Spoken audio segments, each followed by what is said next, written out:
Hello, хобби нэвтрүүлгийн ээлж нэгэн дугаар эхлэхэд бэлэн боллоо.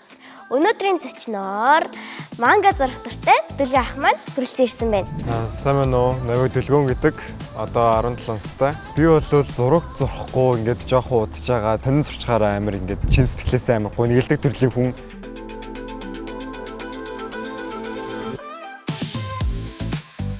Тийм учраас би өөрийгөө ер нь бол мангагүйгээр, ер нь зурхгүйгээр, дурлаггүйгээр цаашаага явж чадахгүй гэж боддог. Би бол урлагийг өөрийгөө илэрхийлэх нэг арга гэж боддог. Яагаад гэхээр зүгээр нэг бүжиглээд, зүгээр нэг дуудуулаад тэрүүгээрээ зүгээр нэг дуу бол зүгээр л дуу штэ. Зүгээр хэрвээ дотор нь ямар нэгэн үг хэлэх, ямар нэгэн утга агуулгах ёсгүй байсан бол тэр бол зүгээр л ай байхаар байсан. Гэтэ ямар нэгэн ингээд цаагаараа ингээд тэр дуугаар одоо ямар нэгэн үгийг хэлхийг ингээд хүссэн болоод дуу бичээд тэрнээрээ дуулаад тэр нь ингээд дуу болоод урлаг болдог гэж боддог.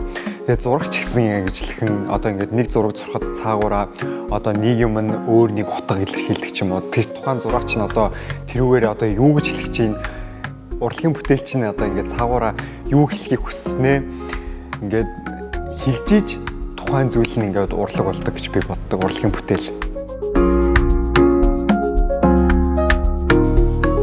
Одоо яг ингээд толгойд хийх бүтээх ингээд бүтээлүүд амар их байгаа ч гэсэн хараахан ингээд хийж амжаагүй байгаад хичээлийнхаа хажуугаар тийм учраас одоо төгснөхийн дараа ер нь бол тэр болгоныгоо хийж бүтээгээд хүмүүс ер нь урлагаараа дамжуулаад хэлэх гэснээр хэлнэ гэж боддог.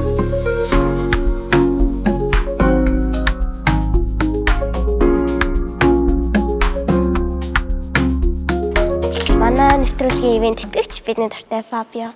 Баярлалаа. Таны хоббины талаар гоё дэлгэрэнгүй ярилцъя. Би ер нь бол багасаа л амар ингээд одоо манга, аниме ингээд угаасаа хүүхдүүд чи 12 наснасаа ингээд 11 наснасаа ил үзээд эхэлсэн шүү дээ. Би ер нь бол багасаа л амар анимашн ингээд үзэж байгаа л тэгэл сүүл рүү аниме руу ороод тэгээд ардаас нь манга уншиж эхлээд тэгээ энэ чинь ингээд бас өөрийнхөө чадах хэмжээгээр ингээд аниметэй ижлэхэн төрлийн зүйл ингээд хийж болдсон байх гэдгээ ингээд ухаан утаа ингээд манга зурж эхэлчихсэн байхгүй юу?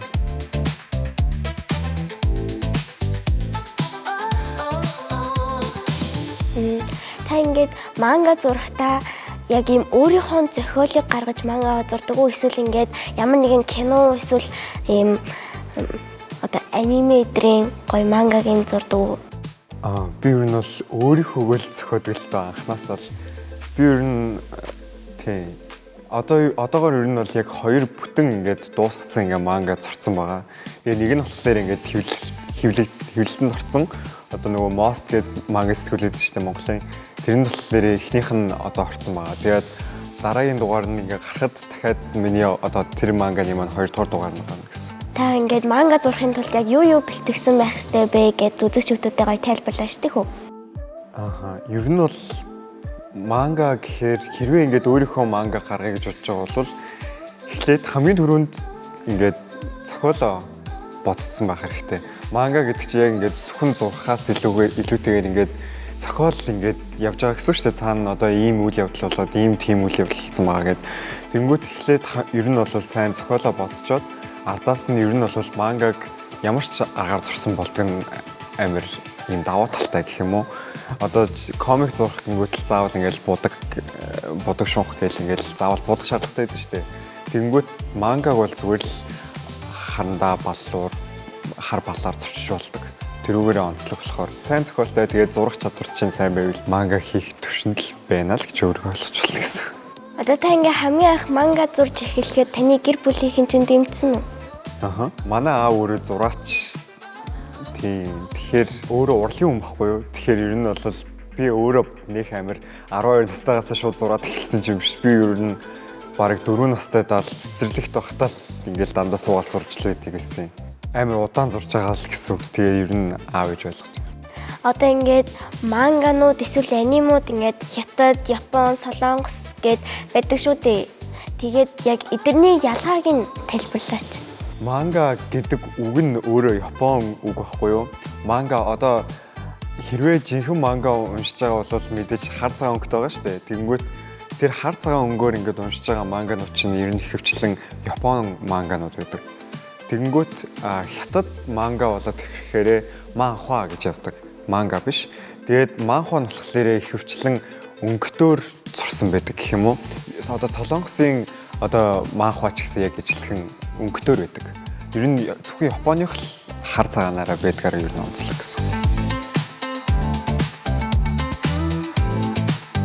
Зохиол бичиг юм санаагаа хаанаас авдаг вэ? Би бол хувьдаа ингээд ямар нэгэн юм зохиох гэж байгаа бол ер нь дандаа зурж эхэлдэг гэх юм уу. Одоо ингээд ямар нэгэн дүр ингээд зохиогоод ингээд аах ингээд зурж штэ. Тэнгүүт одоо хэрвээ чимээгүй орчинд байгаа бол за ер нь чимээгүй орчинд байгаагүй ч гэсэн яг ингээд зураг зурж хахад толгойд чи ингээд за одоо энэ дүр ингээд тэгээд ийм явдал тохиолдсон чинь ингээд цаашаа ингээд тэр дүрд ингээд үйл явдал нь тэр дүр ингээд цаашаа юу болсон ингээд толгой дотор ингээд бодогдоод эхэлдэг байхгүй юу. Тэнгүүт яг тэндээсээ ургуулаад цаашаа манганы зохиолтой гараад ирдэг гэсэн. Одоо ингээд ямар нэгэн дүрээ бүтээхдээ орчин шалтгаалдаг эсвэл юм байгалийн цаг агаар шалтгаалдаг уу? Үгүй. Ер нь одоо яг тухайн нөхцөл одоо ямар мэдрэмж төрж ийн яг тийм мэдрэмжээрээ л ер нь ихэвчлэн явцдаг гэх юм уу. Одоо жишээлбэл одоо ингээл гадаа амир бараан бүргэр ингээл байлаа гэж бодоход тэрийг харж агаад амир юм гонхтой байгаа юм хүн дандаа гонхтой байдаг хүн ч юм уу дүр ч юм уу тиймэрхүү юм одоо зохиож болно гэсэн. Ер нь тухайн үед өөрөө юм мэдэрч ийн тэр чинь л ер нь ингээд зурж сурчаа гарч ирж байна. Одоо ингээд та манга зурж эхлэхэд одоо ойр дотны хүмүүс эсвэл ингээд дотны найзууд чинь яг яаж хүлээж авсан бэ? Ер нь амар дэмжижсэн. Би яг 2 жилийн өмнө нөө хамгийн анхныхаа мангаг одоо мост хэвлүүлжсэн байхгүй юу. Тэгэнгүүт тэр үед болохоор би ингээд сургуулийнхаа ингээд хүүхдүүдэд ингээд би ингээд ном гаргасан юм аа гэсэн чинь сүүл рүүгээ тэр нь ингээд сургуулийн бүр захиргаанд ингээд мэдгдсэн байсан. Тэгээд яг ингээд сургууль дээр манай сургууль ингээд номын баяр гэж жил болгон хийдэг байхгүй юу. Тэгэнгүүт яг тэр жил нь ингээд талбай дээр жүжигчсэн тоглолт хийх болж таарад. Тэгээд талбайн тайзан дээр нь өөрийн гэсэн ном гаргаж ирсэн хүүхэд гээд цом авч ирсэн сургуулиас.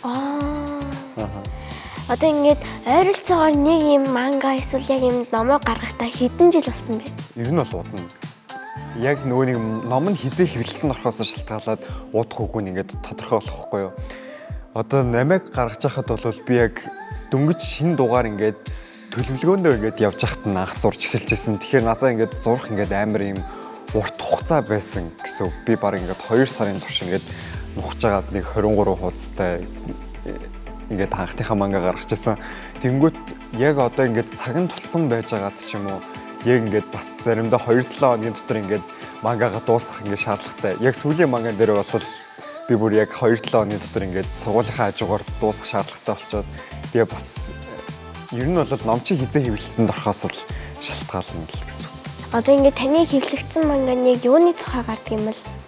Одоо миний манганы дүр болохоор гол дүрийг нь нэргүү ингээд нэг юм гүнж өгдөг хгүй юу. Тэр гүнж нь ингээд яг ингээд аав нь ингээд чи ингээд ханхуутай болоо гэдэг ингээд шахаад байдаг цаанаасаа тэнгүүт ингээд нөгөөд чи ингээд ханхуутай болмооргүй санагдаад ингээд дэлхийгээр аялмаар санагдаад тэгээ ингээд ер нь бол Shonen Jump буюу одоо нөгөө нэг тулаантай манга шиг сүүл рүү ингээд бас нэг тулаан мулаан шиг нэг жижиг юм болдог.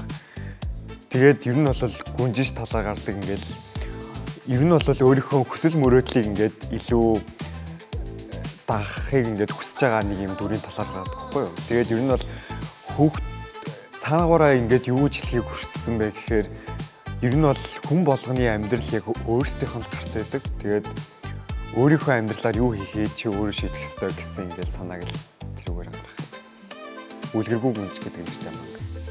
Үлгэргүй гүнж. Аха. Яг ингээд өөртөө зориулсан үлгэр байхгүй. Гэхдээ үлгэрийн ертөнцид амьдардаг гүнж байхгүй. Та нэрээ өгөх гэж удсан уу? Үгүй би яг дүрээ анх зурж эхэлж байхдаа л энэ тэгэл ингээл гээл яг бүх ингээл зохиолыг нь бодоол тэгэл тэр ихт гараад ирсэн.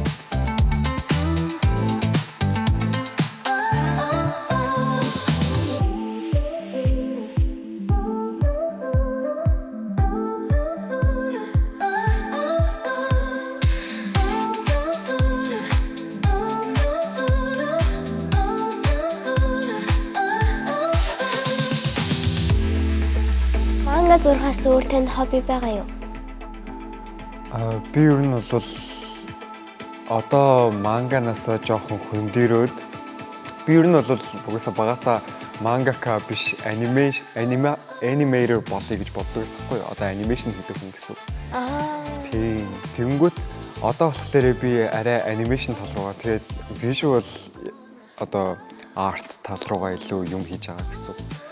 Тэгээд visual art гэхээр одоо нөгөө нэг өөрийнхөө зургийг авч агаад ингээд өөрийгөө амар том болгоод ингээд нэг жижигхэн ингээ газар одоо тавьдаг ч юм уу. Одоо ер нь зураг эдитлэхтэй л яг ижилхэн гэсэн. Ер нь тиймэрхүү юм илүү төлхөө хийж байгаа.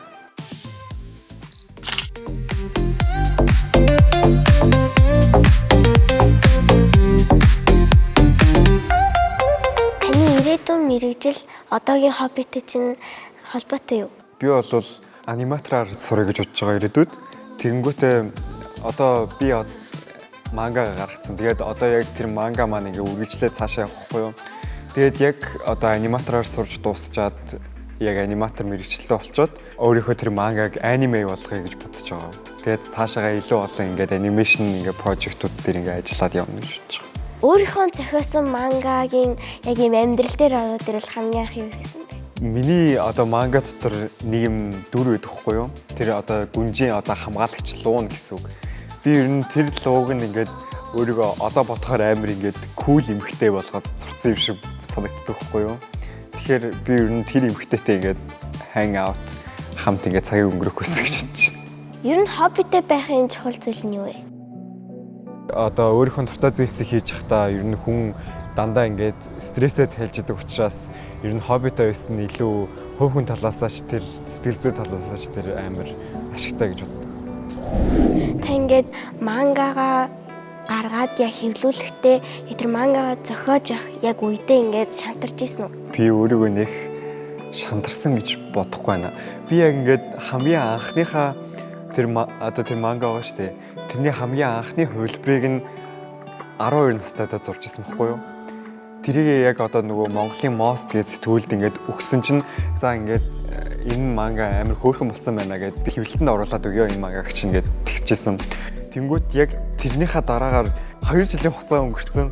Тэгээ одоо яг ингээд зураг зурхын нэг юм сул тал нь. Яг ингээд одоо зураг зурж байгаа өмнө нь зурж ирсэн ингээд зураг харангуут ингээд амар инээдтэй юм зурсан юм шиг харагдаад байдаг хгүй амар нэг юм муухай зурсан юм шиг. Тэнгүүт яг ингээд 2 жилийн дараа буцаад нөгөө манга гарсан чинь амар сонин зурсан юм шиг санагдаад. Тэгээ би бүх нүрийг нь дахиад эхнээс нь яг зурж ирсэн. 2-7 хоногийн хугацаанд. Тийм. Тэр нь л яг хуу жоохон цагандаа баригдаад жоохон хэцүү байсан. Түүнээс бол нэг шантарч исэн үе л байхгүй хаа. Хамгийн том урам өгдөг хүн юм бэ? Хамгийн том урам өгдөг хүн мэдээж манай аав ээж хоёр. Аав болохоор илүү ингээд практик талаасаа одоо энэ зурагч нь одоо эндээ тийм жоохон засвар оруулчвал ийм байна. Энд чинь ийм байвал тийм байна гэдэг дандаа зөвлөгөө өгдөг. Тэгээ манай ээж болохоор ингээд дандаа зурсан одоо зураг манга бүх юм ингээд хараад өө ямар гоё болсон ингээд дандаа ингээд магтчихийдэг. Тэгээд би ер нь аав ээж хоёроос л дандаа ингээд амар юм урам авдаг. Энэ нэвтрүүлгийг таны аав ээж хоёр үзэж байгаа хта аав ээж хоёртаа юу гэж хэлэх вэ? Хайртай шүү. Хүн том болоод яг аав ээж хоёр шиг мундаг дизайнер, зураач, зураглаач болно гэж хэлье. Таны ээж дизайнер юм. Ингээд таны аав ээж хоёр чинь хоёулаа юм урлагийн. Тийм, хоёулаа урлах юм. Та өөртөө адилхан манга зурдаг найзтай юу? Бага. Яг ингээд зарим нь болохоор яг одоо Most манга дээр танилцчихсан. Яг одоо өөрөө мангагаа зураад Most-д хэвлүүлээд явдаг хүмүүс, Most-ийн одоо зураач нар нь байгаа. Тэгээд тэрнээс гадна одоо ингээд манга өөрийнхөө мангаг ингээ гаргах хүсэлтэй хүүхдүүд ч гэсэн байгаа зүйл. Та ингээд тэр найзтайгаа хамт цагийг яаж өнгөрөөдөг вэ? Ер нь бол ихэвчлэн одоо урлагийн талаар ярьдаг гэх юм уу? Өөрсдийнх нь ингээд гарах бодож байгаа ингээд зохиол нь ямар байна гэд. Ер нь зохиол ингээд хүнтэй ярилцах тусам илүү ингээд бат бэх болоод илүү ингээд утга учиртай болдог гэж бодохгүй би ямар нэгэн зохиол. Тийм учраас ингээд ер нь тиймэрхүү найзуудтайгаа илүү ингээд мангагаа зурх одоо зохиолуудыг ингээд хоорондоо ярилцдаг. Тэгээд яаж ингээд өөрсдийнхөө чадварыг ингээд илүү сайжруулах вэ талаар ч гэсэн ер нь ярилцдаг. Хүн дуртай зүйлээ хийхдээ юмны гой мэдрэмж авдаг та. Та яг мангагаа зураад сууж байхдаа яг ямар мэдрэмж авдаг вэ? Би манга зурж байхдаа нэг юм ертөнцөөс тасарсан мэдрэмж авдаг гэх юм уу?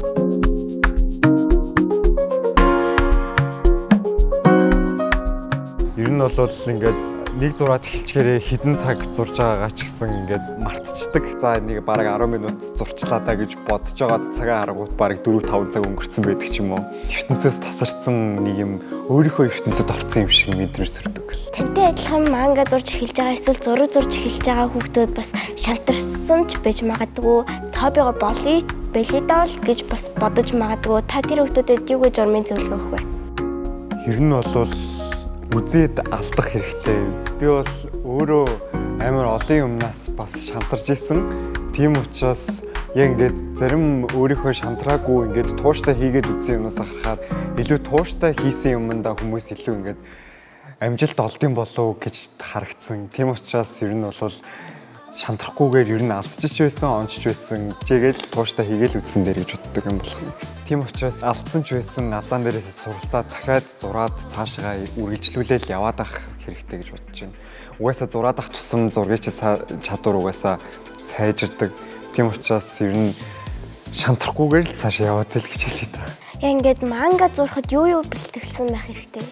Мэдээж ингээд зурхтаа харандаа баллуур хар үзэгч нь бол заавал байж ах хэвээр. Манга зурх үйл явц нь болохоор эхлээд зохиолоо бодцоод, зохиолоо бичээд ардаас нь storyboarding гэж юм хийдэг байхгүй юу? Тэр storyboarding гэдэг нь болохоор одоо энэ хуудсан дээр ийм юм байна. Энэ хуудсан дээр болохоор ийм үйл явдал, энэ хуудсан дээр энэ тэгж хэлнэ гэдэг одоо төвлөгөө гаргадаг гэсэн үг. Тэр storyboarding-аа болохоор зарим хүмүүс одоо компьютер дээрээ яг ингээд таблетэн дээрээ зурчдаг хүмүүс ч бас байдаг. Гэхдээ миний хувьд болохоор цаасан дээр зурцсан нь илүү ингээд надад амар санагддаг байхгүй юу? Тэгээд цаасан дээр зурчаад storyboard-а харж агаад мангагаа яг таблетэн дээр зурж эхэлдэг гэсэн. Хоббитой байх, хоббигүй байх хоёрын ялгаа нь юу вэ? Таны бодлоор. Яг уу би яг хоббигүй байж үзэг болохоор мэдэхгүй л юм л та. Багасаа л амар зураг зурх хоббитой байсан болохоор. Гэхдээ яг уу хоббигүй байхаар жоохон уйдгартай л баг. Одоо ингээд дараачийн юм хийх алхам эсвэл ингээд яг энэ цаг хугацаанд юу хийх нь мэддэхгүй. Тий, яг нэг тийм яг ингээд амар ингээд илүү ингээд өөртөө зарцуулах ингээд цаг гараад ирдэг. Тэгээ өөрийгөө яаж хөгжүүлэх вэ? Өөрийгөө яг юу хийхээ яг мэддэггүй болчдөг баха хобби баха. Одоо ингээд хичээл амраад ингээд зуны 3 сар эхэлж байна. Тэгээ одоо танд хийх юм ойрын төлөвлөгөө юу вэ? Одоо ер нь бол би өөрийнхөө хувийнхаа мангаг дахиад өөр нэг сторигоор зурж эхлэе гэж бодож байгаа.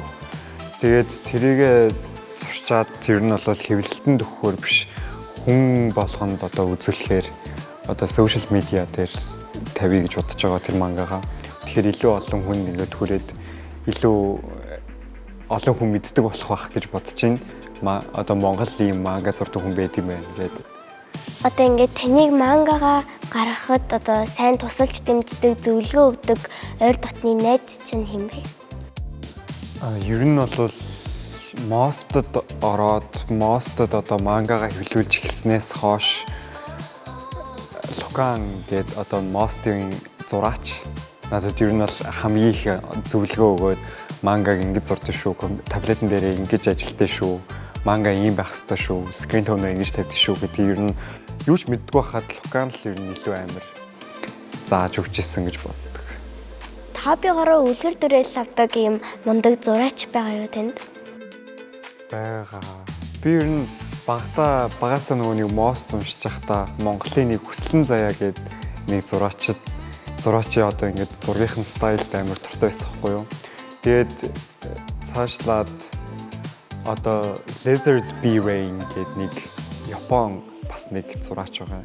Тэр нь болохоор одоо яг өөрийнхөө манга гаргаг байгаа ч гэсэн ингээд сошиал медиа дээр ингээд мангагаа ингээд chapter нь зүгээр ингээд шууд үнгүү тавьчихдаг байхгүй юу. Тэгээд тэрний зургийнхэн стайл нь ингээд амар надад таалагддаг. Ягаад ч юм ингээд одоо нөгөө нэг үзгээ одоо барихаас нахуулаад одоо нөгөө нэг инкэ тавина одоо нөгөө нэг будгаа харлуулна одоо тэр болгоно ингээд надаа ингээд цаанаасаа ингээд хүний нүдэнд илүү ингээд гоё харагддаг илүү ингээд хүний нүдэнд тусгаар ингээд амар гоё зурдаг болохоор би одоо ингээд ер нь зураг зурх болгондоо тэр хүнээс ингээд илүү үлгэр дуурайл аваад зургийнхын стайл ингээд өөрийнхөө ингээд илүү шингээж үзээд зурж байгаа. Яг ингээд стайл нь гэх юм бол яг юм нэг үзгээ барьж байгаа байдал юм хар өнгөө тавьж байгаа байдал нь л гоё байдаг гэсэн үг. Үзгээ барьж байгаа чашийн зүгээр юу ихгүй юу? Одоо инкинг гэдэг одоо манга зурхад инкинг гэдэг нэг бас нэг процесс одоо нэг үе шат байдаг ихгүй юу? Тэр нь болохоор яг ингээд харандагаар зурцсан нарийнхан скетчэн дээрээ яг ингээд бүх юмаа ингээд тодруулаад яг ингээд хар одоо балаар зурна гэсэн үг. Одоо тэр одоо нөгөө нэг хар балаар зурж байгаа инкинг процесс нь одоо ингээд хүн хүнээсээ шалтгаалаад одоо амар өөр болдог ихгүй юу? Бас үзэгнийхээ төрлөөс шалтгаалаад бас өөр болдог гэсэн үг. Одоо зарим нь ингээд амар бүдүүн үзгээр ингээд зурдаг байхад зарим нь ингээд амар нарийнхан мөртлөө амар ингээд дитэйлтэй илүү ингээд нарийн зурдаг гэх юм уу? Тийм детальтай зурдаг. Тэнгүүт одоо тэр хүний яг ингээд инкинг процесс яаж хийж байгааг ингээд надад амар таалагддаг гэсэн. Тантай ярилцах бүр үнэхээр гоё лаа. Тэгээд одоо Monster-ийн гаргасан одоо ийм мангаг би бас авч уншнаа. Таны бас нэг фэн боллоо. Тэгээд би бас манга зурх гэж үзнэ. Тэгээд үзэгч хүмүүс маань бас манга зурхыг хүсэж байгаа бол битгий шантраарай. Дүлгэн ах шиг гоё юм тууштай байгаарай. Тэгээд өнөөдрийн дугаар энэ хүрээнд өндөрлөж байна. Тэгээд манай нэвтрүүлгийн ивент итгэгч бидний дуртай Фабио гэд энэ газар маань танд гоё гарын бэлэг гардуулж байгаа. За баярлалаа.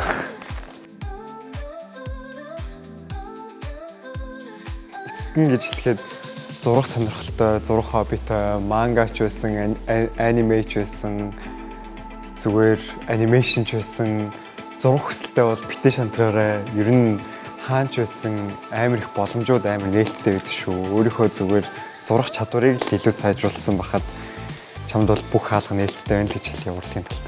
Өнөөдрийн дугаар энэ хүрээнд өндөрлөж байна. Бидэнтэй хамт иж Дүлгэн ахын сонирхолтой ертөнцөөр аясан баярлалаа. Баяртай.